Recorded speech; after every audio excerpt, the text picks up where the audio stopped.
د نجیب فیض د جمهوریت د چارواکو سره څلور بربنډې ویډیوګانې راغلي دي. دغه ویډیوګانې د پرون راسي ما لس ځلې اپلوډ کړي خو یوټیوب یې بیرته ډیلیټ کړي. نو ملګرو که تاسو هم غواړئ چې د دې زړې پیغلې د جمهوریت له چارواکو سره د همدې 2 نمبر کارونو پوره څلور ویډیوګانې وګورئ نو هیڅ چېرته هم مزئ له موږ سره په ویډیو کې تر پایه پاتې شي چې د همدې څلور واړه ویډیوګانو په اړه به تاسو ته ووایو چې دا تاسو څنګه کتلی شي.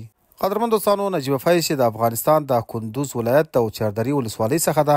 کلونه پخوا یې مور و پلار دلته پېښور ته راغلي وو او دلته میشت شوي وو. دی دلته شورات په پاکستان کې له پښتو ډرامو څخه وکړ او بیا وروسته اردو ډرامو ته ولاړه او بیا یې کابل ته هم سفر وکړ چې په کابل کې به یې مختلف قسمه شوګانې کولې او مختلف قسمه پروګرامونه به یې کول چې څو ورځې مخکې د جنرال خوشحال سادات لخوا په دې باندې تور پورې شو چې د جمهوریت چارواکو به نجیب فیض کابل ته راوختله او همدا 2 نمبر کارونه به ورسره کول.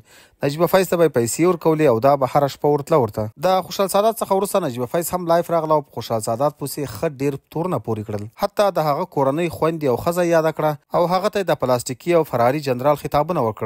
نو نجیب فیض ته ډېری افغانان په غوسه شول او هغه ویډیوګانې چې له خلکو سره یې پرایویټ ویډیوګانې وې د همدې غلطو کارونو نو دغه خلکو راواخیستلې په سوشل میډیا اپلوډ کړې چې دغه د اوس څلور ویډیوګانې موږ ته هم لاسته راغلي چې هر یوه ما لا پرون راسي په خپل چینل باندې لس ځلې اپلوډ کړه خو چونکې یوټیوب دغسې غلطې ویډیوګانې نه پرېږدي نو واپس یې ډیلیټ کړي. که بیا هم د ثبوت لپاره د کوم ملګري په کار وي زموږ چینل سبسکرایب کړئ، موږ ته کمنټ وکړئ، موږ به د نجیب فیض دغه څلور واړه بربنډې ویډیوګانې تاسو ته درولېږو. تاسو یې پخپله وګورئ او قضاوت وکړئ چې دا دومره غټه قچره په خوشحال سادات پسې ولې خبرې کوي.